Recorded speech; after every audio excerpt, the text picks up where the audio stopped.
Friends नमस्कार आपण मानकु मोर channel Indian flavour को बहुत बहुत स्वागत जनाऊँगी।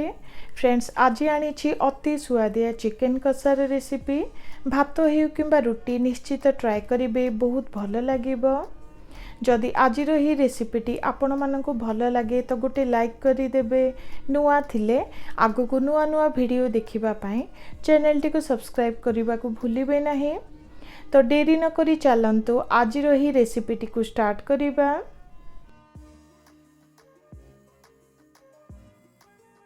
फ्रेंड्स एठी मु नेछि गोटे केजी हेब चिकेन भल भाबरे धोई सफा करी नेछि।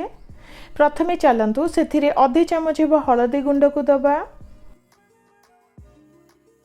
ता सहित 1.5 चमच हेब लंका गुंड को देउछि। राग हिसाब रे आपण माने एठी लंका को देबे। 2 चमच हेब धनिया गुंड को देउछि, ता सहित आधे चमच हेब जीरा गुंड को दबा। स्वाद अनुसार एबे सेथिरे लूण को दे दबा। फ्रेंड्स सुंदर टेस्ट पाई एठी मु आधे चमच हेब गरम मसला को देउछि। शेषरे सेथिरे 2 रु 3 चमच हेब दही को दे दबा, जहा द्वारा चिकेन कषारे बहुत सुंदर टेस्ट आसीबो। एबे भल भाबरे हाथ रे मिसाई नबा। एहीपरी बनातु बहुत सुंदर टेस्ट आसीबो। देखंतु मसला सब को चिकेन देहरे भल भाबरे मिसाई नेली। एबे साइड रे रखि नबा। एबे चलंतु मसला टी प्रस्तुत करिबा। 2टी मीडियम साइज रसुण रो कोळ को दबा, ता सहित 1 इंच हेब अदा को नेउछि। 3 रु 4टी कंचा लंका को दे दबा, जहा द्वारा बहुत सुंदर टेस्ट आसीबो। एठी मु 2टी मीडियम साइज पियाज को काटी नेछि, ताकू दे दबा। फ्रेंड्स एबे दरकार हिसाब रे सेथिरे पानी को दे चिकन करी बाटी नबा।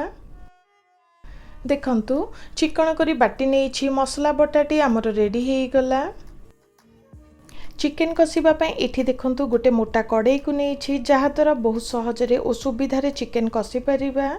एबे सेथिरे सोरिष तेल को दे दबा। सोरिष तेल रे चिकेन रो टेस्ट बहुत सुंदर आसी थाए।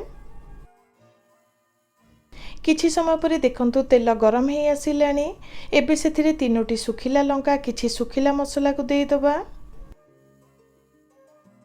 ता सहित 1 चमच हेब जीरा को देउछि। एठी देखंतु 3टी मीडियम साइज पियाज को काटी नेछि, ताकू दे दबा। फ्रेंड्स एठी टोटल 1 केजी चिकेन पाई मु 5टी मीडियम साइज पियाज को यूज करिछि।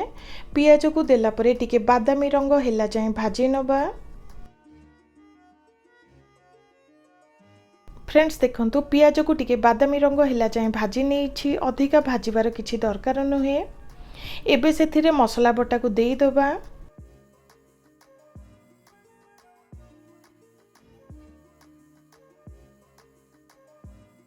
मसला बटा को देला परे भल भाबरे सब को मिसाई नबा। फ्रेंड्स मसला बटार गंध गला जाए पुणी थरे 2 रु 3 मिनिट पई रांधी नेउछि।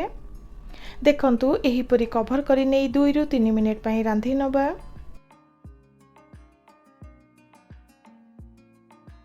प्राय 2 रु 3 मिनिट पई रांधी नेछि। फ्रेंड्स एबे सेथिरे मैरिनेटेड चिकेन को दे दबा।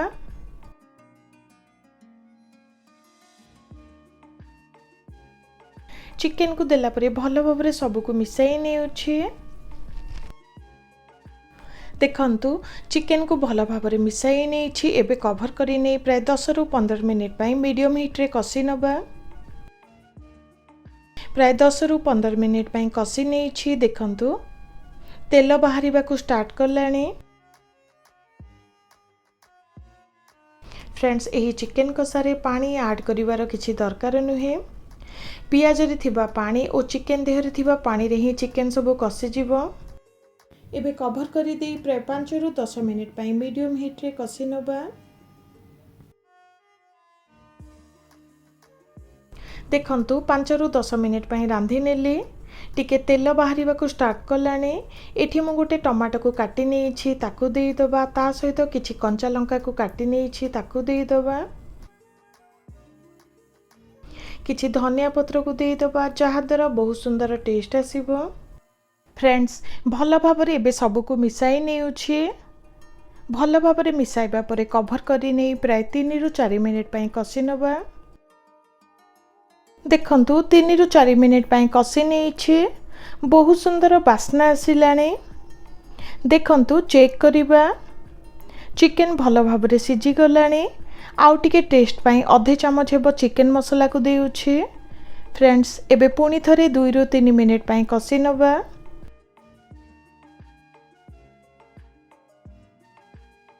तो फ्रेंड्स देखंतु चिकेन कसाटी आमर रेडी हो गला देखंतु एही चिकेन कसा को देखिबा को जेमिति खाइबा पाई मध्य अति सुआदिया होईछि भात हे किबा रोटी सेमिति मध्य खाइ परिबे एबे गोटे पात्र को काढी नेउछि जदि आज रही रेसिपीटी आपण मानंगु भल लागि थाए तो गोटे लाइक करि देबे नुआ थिले आगु को नुआ नुआ वीडियो पाई चैनल टी को सब्सक्राइब करबा को भूलिबे नाही रहुछि नमस्कार।